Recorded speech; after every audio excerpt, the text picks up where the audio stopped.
the Yankees are the ultimate team. To me, the Dodgers are the second tier in the sense of popularity because of Shohei. That's why you signed a guy for $700 million.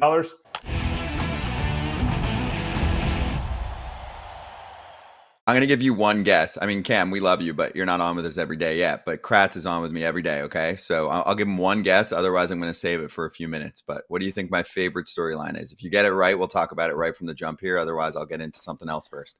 Your favorite storyline of the World Series or this Well, postseason? I don't think, yeah, you can give me a guess. I think it's going to be hard for you to get it right. But Kratz has heard me talk about it, so I feel like he has a shot.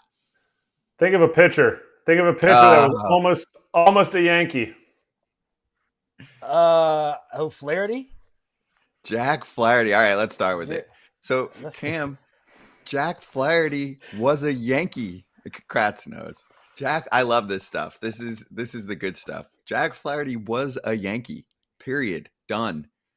Bring it to the medical team. They're like, nope, we don't feel good about the back. He's had a little back issue. We can't allow you to make this deal.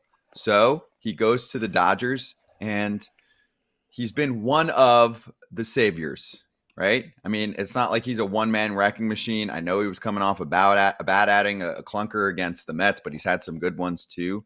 This is a team that didn't have enough starting pitching by the time we got to the postseason, and you're like, where would they be without Jack Flaherty? So now we fast forward to the World Series, and Jack Flaherty has a chance to beat the New York Yankees and lead us all the way back to the trade deadline, where if they had picked him up, we're left to wonder, if the Yanks fall in this World Series to the Dodgers, did their medical team cost them a World Series? And it goes back even further, Cam, because I think this all has to do with PTSD from the Frankie Montas edition when they traded for him and he ends up having issues and it was a big bust of a trade. But for me, I'm like, obviously everybody is different. And also Flaherty was a rental. Frankie Montas was a year and a half. Yeah. So it's a little more to it. You're much more invested in a pitcher like that. So Flaherty's been pitching with a chip on his shoulder ever since. And again, I know the Mets got to him pretty good, but this is my favorite storyline by far in the World Series. It's the way you paint it is beautiful, but I do not think if the Dodgers happen to win this World Series and Flaherty has a good outing, I'm sure they're going to be Yankees fans. They're going to be siding with you, going, "We missed our shot to get that guy." But I think I stand on the side of the Dodgers needed him more, right? And I understand the PTSD with what happened to Frankie Montas too. And you have to also remember, Jack Flaherty also has a history of injury, right? We're not talking about a guy that was just extremely healthy in St. Louis. There was a stint in St. Louis where he looked like he lost his stuff, right? He lost the Jack Flaherty of old, and Chris Fetter. He went to Detroit. I think Chris Fetter had a lot with him finding himself again, understanding how to pitch with his new arsenal, with his new stuff, without that same life. But I think when the Yankees look at it, I think at some point the Yankees thought, as Cashman has thought all year long, as we've seen, is we have the pieces in the building to get the job done. And even right now, I think, yes, he's better. He's a better pitcher than Marcus Stroman right now, but you still have a Marcus Stroman laying in the weeds. And when you talk about not giving guys the same look, there is a world and a place where I like the Yankees' depth in their rotation. I like where they are as far as health and availability. When you have a guy like Marcus Stroman, when you have a guy like Nestor Cortez who can still throw guys off, I think the Yankees feel a little bit better about the situation at hand. And I think the Dodgers feel pretty good about going, I'm glad the Yankees had PTSD because we really needed Jack Flaherty. And maybe Jack Flaherty, if he was down, his velocity was down his last start. The second to last start, his velocity was, 93, 94. But that'll be more motivation for Jack Flaherty to say, hey, you know what? I did have it. You guys needed me. Yankees might have a little bit of motivation because everybody thought Yamamoto was going to be a Yankee or a Met. So there's that too. Maybe the Yankees hitters, if I'm the front office, I kind of just drop a little bit like, hey, we offered Yamamoto just a little bit more than what the Dodgers offered. So he chose this team over you guys. Just saying, if you need a little extra prodding from a note in your locker, that could be something that could be going on in there too. And let And me also, let me ask you this, Kratzy. Let me ask Kratzy this real quick, Scotty. yeah, Do This is me personally watching, and I'm going off of what I'm seeing as the playoffs are transpiring. And you talk about the last two. I go to the last two outings to Jack Flaherty. The way the Yankees are putting at bats together, this is the most complete Yankee lineup I've seen as far as passing the baton. Right? We know they have the homer in their lineup, but they're putting together very quality at bats. I think leading the teams in the postseason in walks. If they can continue to have those at bats, I like the matchup against Jack Flaherty for the Yankees. So what do you think? I think I like that matchup. When we break down the matchups, this series is all going to be because the Dodgers are walking the house too. Like Yeah, it's all going to be which team has the best stuff to compete in the zone. And if Jack Flaherty has his 93, 94 fastball that he can compete in the zone, it makes that slider so much better. His last outing, he 90, was it 92. was crickets. He had 90, 92, You know what and I mean? Like nobody's if in it Yankee almost looked Stadium like or Dodger Stadium. it almost looked like yes, it almost looked like his arm angle was a little bit lower in that game, and that just made his slider flat, made his fastball not life, and dudes were just But what waiting. does It was that a tell race you? to the bat What rack. what is that a telltale sign of, Kratzy? Fatigue. Sore back. Sore back, fatigue. Hey, you never know. So again, right now, I like the matchup. It's gonna be hard. It's hard for me to see him unless you get that shot. I don't know. You get a little boat boost to B12 or something. But 90 to 92, I don't like that against the Yankees because, like he said, that stuff isn't as sharp. It wasn't as sharp. But these days of rest will help for sure. Yep. also, I'm just going to throw this out there because I know Ken Rosenthal, I think, started with the report on Flaherty and the Yankees and how they didn't match up on that factor. And I don't think we know every single iota of what goes on behind the scenes, but I do think the Yanks probably downgraded his status after looking at the medicals. I believe Ken's report. I know we're getting some pushback here because Cash came out and said you got a lot of different reports out there. This was back in following the trade deadline, so late July, early August. He said at the end of the day, I would have brought in Flaherty if I could have matched up, and I had difficulty matching up. That was the reason I don't have him. So kind of denying the whole medical aspect of it. I don't believe that. I'm sorry. I think It's if part. It's part of anything, all of it. it's It's all part of it, part of but it. I'm saying like you lower your ask. I mean, there were That's part reports, of the right, match. including Ken, that they had him, right? Like they could have had him over anyone else. And however it didn't end up going down, whether you just give a hard no or you downgrade what your ask is, right? Just like if, you'd have draft picks with medical issues, you'd agree to 5 mil, then you do the look over the medicals and you offer him 500K and the dude's like, go kick rocks. So the point is that I'm trying to make, the Yankees could have had him. It might not matter at all. And I'm again, like Cam said, the Yankees have a good starting staff. I'm just saying the team that ends up getting him, right? Like even if you got him and he wasn't even in your rotation, you prevented him from going to the team that you're facing in the World Series. No way to know that. Okay. I get that. But I just think the storyline is freaking fascinating. If Flaherty has a few more ticks on his fastball, because the general thing with Flaherty is if he's, like Kratz is saying, if he's 93, 94 ish, he's a completely different pitcher from when he's 90, 91, Mm-hmm. right? Which makes sense on most cases. But for him, it's like a very concrete line of where is his fastball velocity sitting. And if it's good enough, it usually leads to good results. It's just one of those guys. So if he does shove and help them win a game or two in this World Series, it's just going to be fascinating. It is. And you'll get way more reporting on it too. There'll be absolute behind the scenes chaos and reporters doing their best work to find out again and like look back, Kratz, and be like, what really happened back at the trade deadline that ended up costing this team the World Series? I think it's fascinating. Yeah. All right. So let's get to Big G, the factor. Before this series started, the ALCS, Eric Kratz said Giancarlo Stanton is the X factor in the series against the Cleveland Guardians. He became the factor. We had to do some definition, dictionary digging right here, Cam, a couple weeks ago. And I actually do give it to Kratz the way that it was constructed. You can be a pretty big deal player and still be an X factor in the series. He was the guy in the series. So you guys asked Joe Madden about this, but I'll go to you, Cam, first. Was he handled correctly? Like in the last game here, the deciding game, he struck out twice against Bybee. Bybee's still in the game. He gets him 0-2 to chase twice, and then Stanton gets him to hang one in the zone. So did they play that out correctly? Because they were one pitch away from handling him very nicely in his first few ABs. Well, I think Joe Madden described it in the most perfect way you can describe it. You had the guy out there that you believe could get the swing and miss from Stanton. He showed that he could, but the problem is right now with Big G is if you miss in the middle, he is not missing that pitch, right? We always talk about it as hitters. If I get something to hit, we don't know what's going to happen as far as a result, but it's got to be hit hard somewhere. It's got to be put in play. And that's the difference is he had to look, right? He's seen him twice. And now all of a sudden that one rolls up there because even the first at bat, you got the first at bat, he dropped one in for a strike. That same one right there, the first at bat of the game, he throws G, I think first pitch strike, 0-0, and he takes it. So he'd already saw that same one.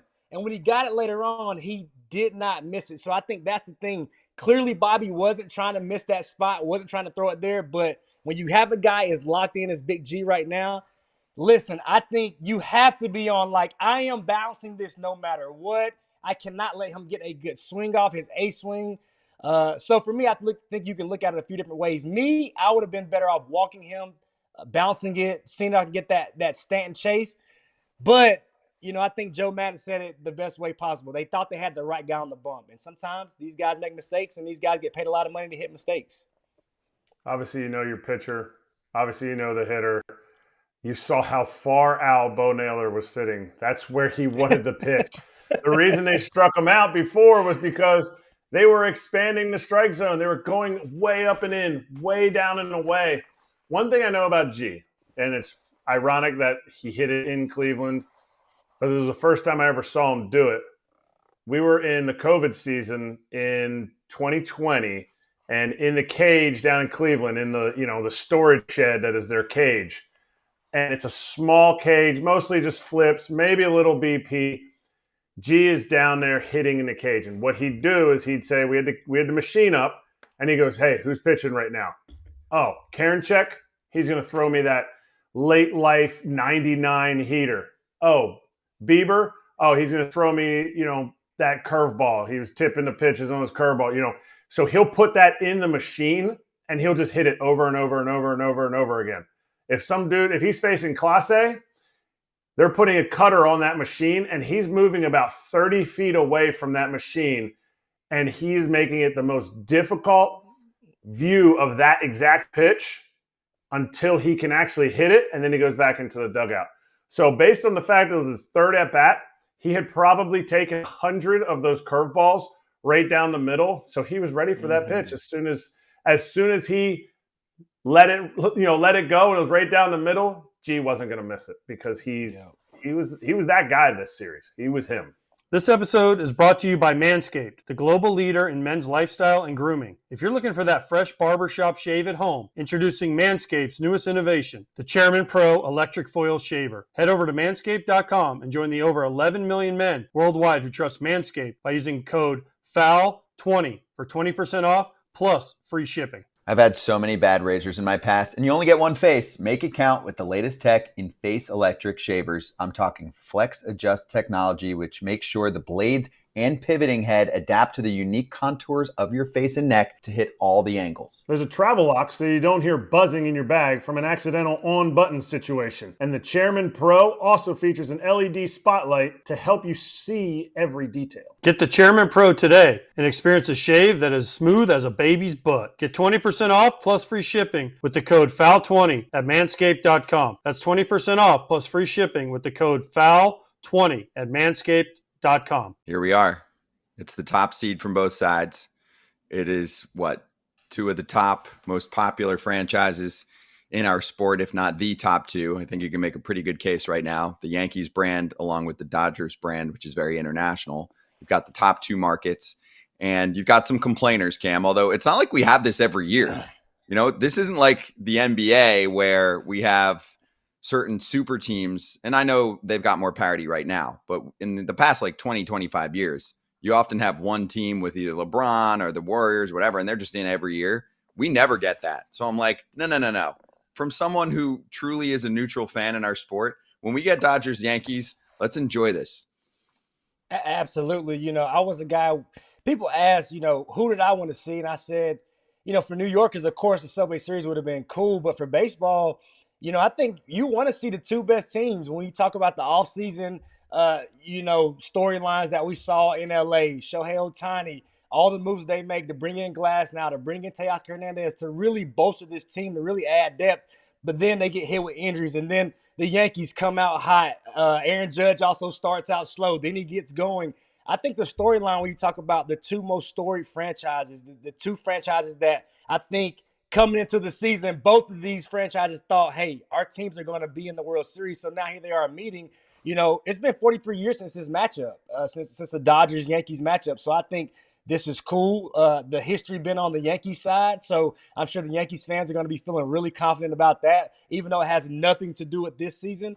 But it's going to be a fun series to watch. I'm super excited, and I can't wait to see how it pans out. I'm curious to see how the Dodgers bullpen holds up. They were outstanding in this past series. And the Yankees, they got to do better with runners in scoring position. So much to get to, so much to talk about. But I love the matchup. The two MVPs. You got Juan Soto as well going into free agency. Giancarlo Stanton, I think, still working on cementing his legacy as a possible Hall of Famer. It's going to be exciting. There's so many things. Like, it feels like it's checking all the boxes. Derek, the leader of Pinstripe Territory, put in our chat that it's the first time 250 home run opponents are going against each other in the World Series. This is East Coast baseball versus West Coast baseball. They're hitting the international contingent for baseball, for growing the game. And to me, this is why we started this show.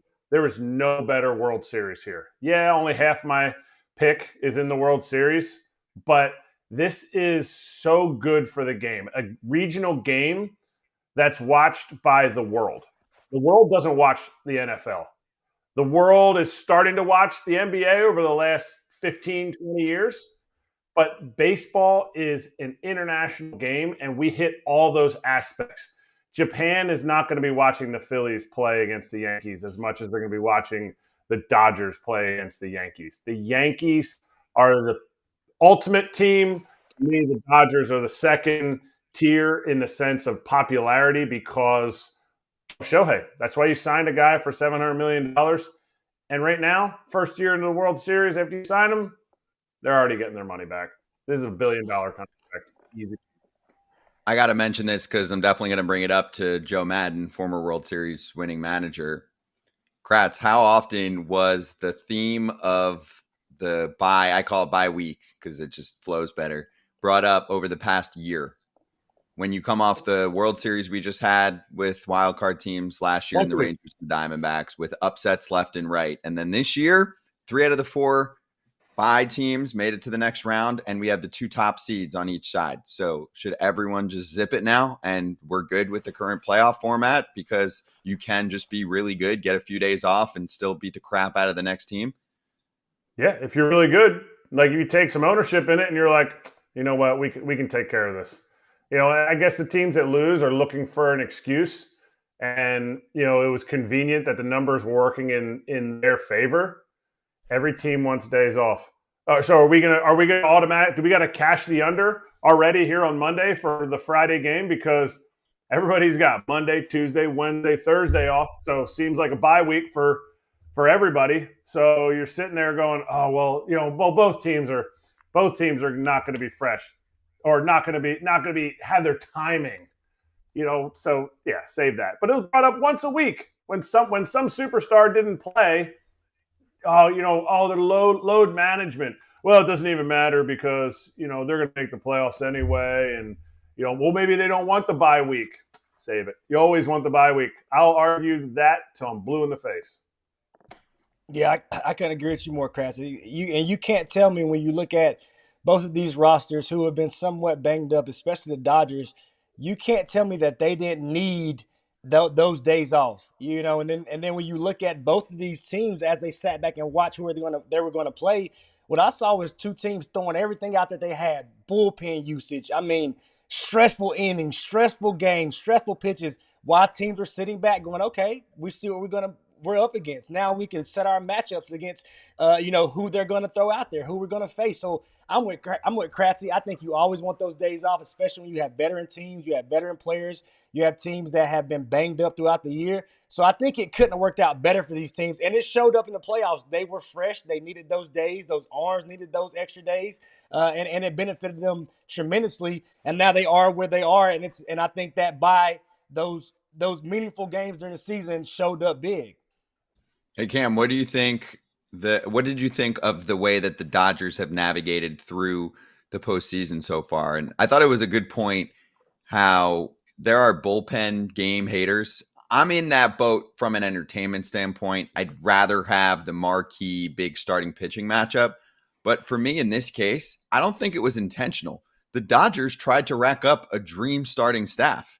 If they even had half the guys that were on their injured list right now that usually start games for them, we wouldn't be talking about this. But they were so heavily depleted. I don't think they, talked last offseason and said, you know what we could really do? More bullpen games to get us to the World Series. I think they were just like, we don't really have that many starters, so we're going to need to do this, and our bullpen's been money. Bro, I'm so glad you said that. Me and you, this is why I love you. We share brainwaves all the time. Because I thought one thing we need to talk about is how impressive Dave Roberts and his staff was managing the bullpen. And they had to, right? You look at Flaherty, he hit a wall. So, again, this is big. He's going to need those days of rest as well. He hit a wall. The stuff wasn't there. They had to go to the bullpen. And when you look at the bullpen, and Kratzy knows, you've seen it more and more starting in spring training. They're asking guys like Kopech to stretch themselves out. They want to see more guys that can go 2-3 innings, and it's benefiting them. Like you said, from an entertainment standpoint, you want to see the Clayton Kershaws. You want to see those Bumgarner moments. You want to see the Sandy Koufax moments, going the distance. But if you tried that and you're the Dodgers, there would be a good chance that the Dodgers would be going home if they would have tried to go through that method. They had to do what they had to do to get there. And I think you have to give Dave Roberts credit for not listening to the outside noise, right? Doing what he needed to do to set his team up for success to get them to the World Series. And now here they are. And you're going to see a lot more of it.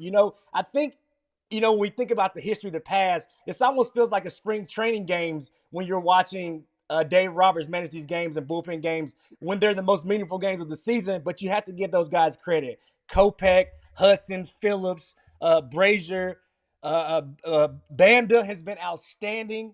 So I love what Dave Roberts has done. I think it's going unnoticed if you're not the guys like us who watch it on a daily and watch it throughout the season. But I'm glad you brought that up. It's a great point. And he's been outstanding managing that bullpen. Hey, everybody. Be sure to like and subscribe for more content. We're back here every weekday, all year long, so do not miss an episode. The videos are coming in all day. Here's another video you might enjoy. Baseball the way it should be covered.